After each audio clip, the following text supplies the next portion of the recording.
Cubbon park ಇವತ್ತು ವಲಸಿಗರ ತಾಣ ಆಗಿದೆ. ವಲಸಿಗರು ಯಾರೇ ಬರಲಿ ಕಬ್ಬನ್ ಪಾರ್ಕಲ್ಲಿ ಆರಾಮಾಗಿ ಮಲ್ಕೋಬೋದು. ಇವತ್ತು ಇದು ಮೋದಿ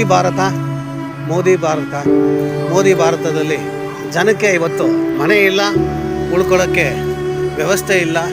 ಅವರೂರಲ್ಲಿ ಅವ್ರ ಜೀವನ ಮಾಡ್ಕೊಂಡು ಬದುಕೋದಕ್ಕೆ ಎಲ್ಲ ವ್ಯವಸ್ಥೆಯನ್ನು ಕಿತ್ಕೊಳ್ಳಲಾಗಿದೆ. ಗಾಂಧಿ ಏನು ಗ್ರಾಮ ಸ್ವರಾಜ್ ಕನ್ಸ್ಕೊಂಡಿದ್ರು, ನರೇಗಾ ಯೋಜನೆ ಮೂಲಕ ಅವರು ತಮ್ಮ ಊರಲ್ಲಿ ಉದ್ಯೋಗವನ್ನು ಮಾಡ್ಕೊಂಡಿದ್ರು. ಸೊ ಅಂತಹ ಉದ್ಯೋಗಿಗಳು ಇವತ್ತು ಬೆಂಗಳೂರಿಗೆ ಬರಬೇಕು, ಬೆಂಗಳೂರಲ್ಲಿ ಉದ್ಯೋಗ ಹುಡ್ಕೊಂಡು ಅಲ್ದಾಡಬೇಕು, ಕೊನೆಗೆ ರಾತ್ರಿ ಎಲ್ಲೂ ಮನೆ ಇಲ್ಲದೆ ಸೊ ಈ ರೀತಿ ಕಬ್ಬನ್ ಪಾರ್ಕಲ್ಲಿ ಬಂದು ಮಲ್ಕೋಬೇಕು. ಇದು ಭಾರತ, ಮೋದಿ ಭಾರತ ಮತ್ತು ಗಾಂಧಿ ಹೆಸರನ್ನ ತೆಗೆದಾಕಂಥ ಭಾರತ. ನೋಡಿ, ಇದು ಮೋದಿ ಭಾರತ.